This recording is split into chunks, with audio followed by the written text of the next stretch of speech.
time for the Susan Taylor Podcast, where we discuss the yoga of mind, medicine, and healing. Author of Feeling Good Matters, Sexual Radiance, and the Vital Energy Program, Dr. Taylor imparts authentic knowledge and practical tools that inspire, educate, and empower us to be a healing force for positive change. So join us and take your life and our planet to the next level.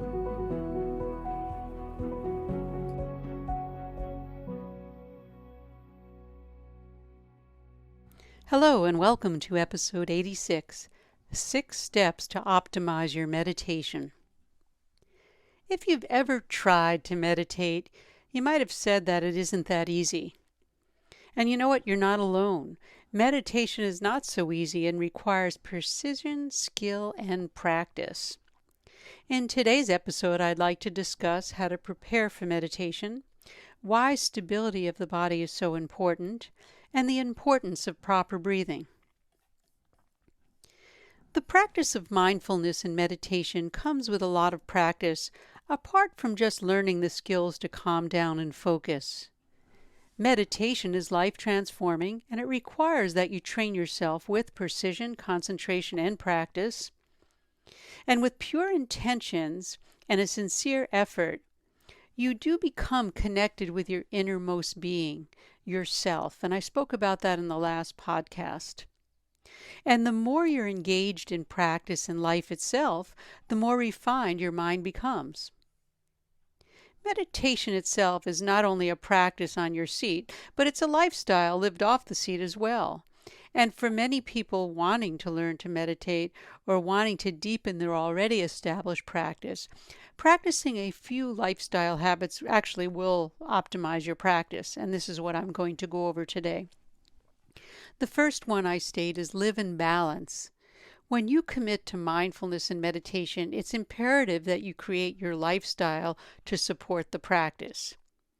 Many of you have always heard me say, bring your lifestyle into meditation or your life into it, not the other way around. Meditation is a skill requiring balance, so it's necessary for you as a practitioner to live a balanced life. The balance that you create in your life will be reflected in your practice, as it will become more stable and comfortable over time. You know, we live in a world of absolute uncertainty, so more than ever, a balanced mind is hard to find. When you show up to your daily practice, it's imperative that you have the physical, emotional, mental, and spiritual balance. If there is balance, then the atmosphere becomes centered and still, and then you enjoy going to your practice. The second step is to prepare yourself.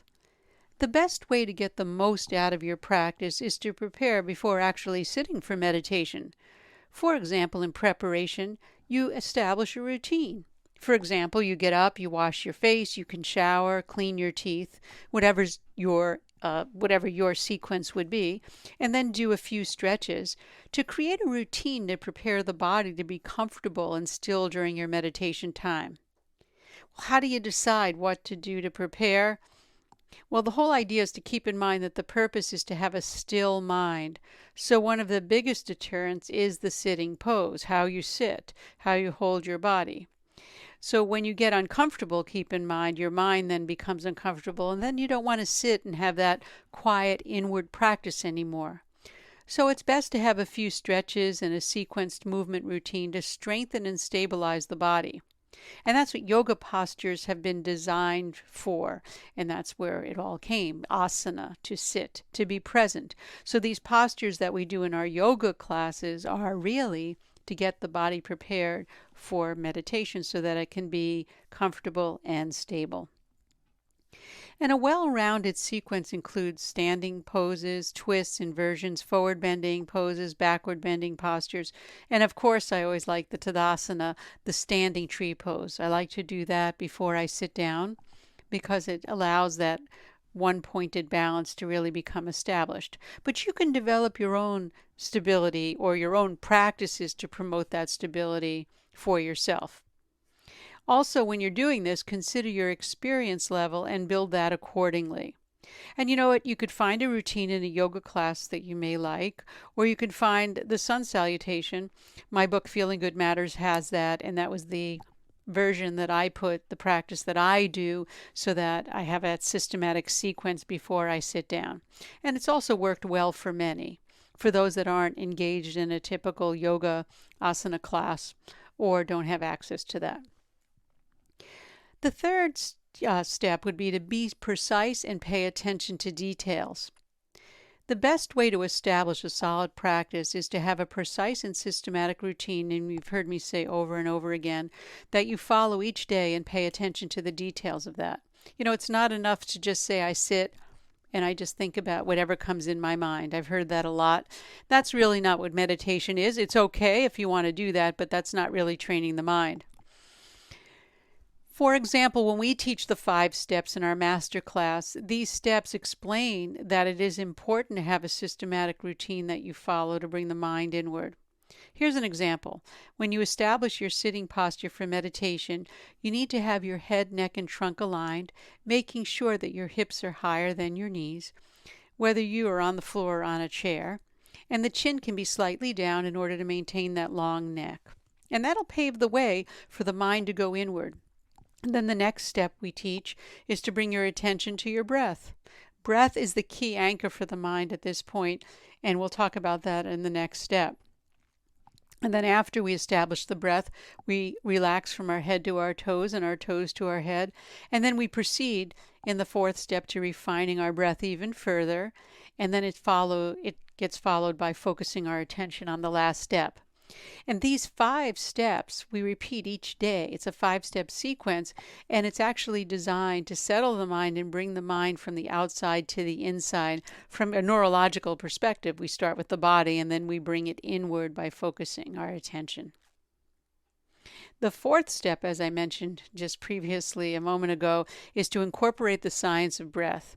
Breath is the most important aspect of any mindfulness and meditation practice because it regulates the nervous system. By bringing conscious awareness to the breath, we activate our internal deep level change, and that helps bring balance to the body and mind.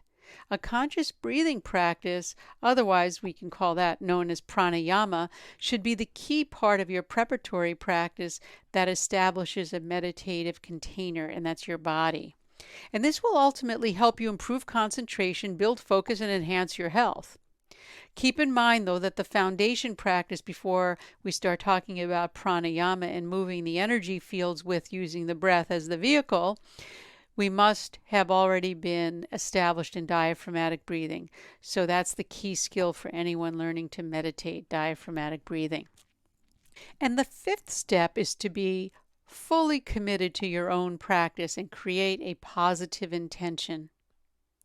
Self-practice is something that distinguishes a good practice from a great one. And to hold the space for your mind, it's important for you to do the inner work.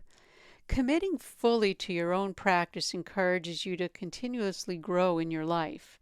Set your intention to practice and to create positive intention globally.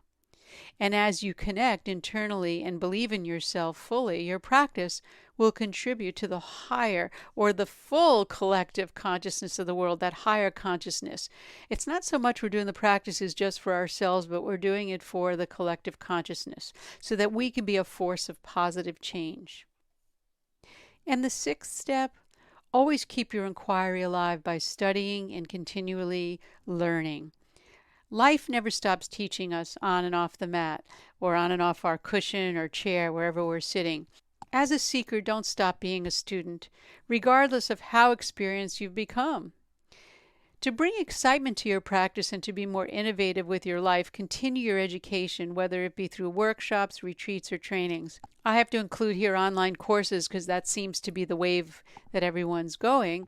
So please, when you do engage in an online course, make sure you have classes that engage with humans. It's ideal. I know we do supplemental classes, but we also have live classes so that humans could now interact. And then the classes online can be supplemental.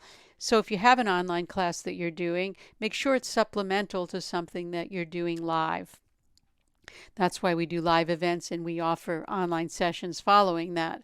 It helps to reinforce what's going on. If you practice mindfulness and meditation, you have the ability to be the guiding light for others by introducing them to self-love, self-awareness, and the mind-body connection. If you follow these 6 tips and put it into your practice, it actually will serve to lift you up and transform your life. So let me just go over them one more time, what those 6 steps are. Living in balance, preparing yourself, that's the preparation before you sit. Be precise and pay attention to details. Establish that systematic practice. Incorporate the science of breath, learning the foundation practice of diaphragmatic breathing. Commit yourself fully to your own practice and create that positive intention. And 6, always keep your inquiry alive, studying and continue learning. These are the keys that will keep your practice alive and enriched and encourage you to keep following that path. And as I always say, do your research and see what works for you. And that brings us to the end of this episode. And the Susan Taylor Podcast does come out every week and is available on susantaylor.org, iTunes, Stitcher, YouTube, and other podcast platforms. And as I always say, and I'll continue it just until we're almost at the 100 mark, please keep in mind that if you like this podcast, share it on my YouTube channel, Susan Taylor, PhD. YouTube is how you can Google it. We'll have a different address once we get to the 100 mark. And you can go there and subscribe and share it from there if you like.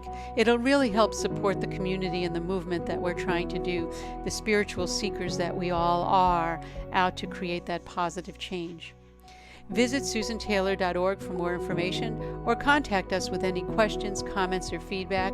And you can also email your comments to feedback@susantaylor.org. I'd love to hear from you. And until next time, remain calm, consciously aware, living in the moment.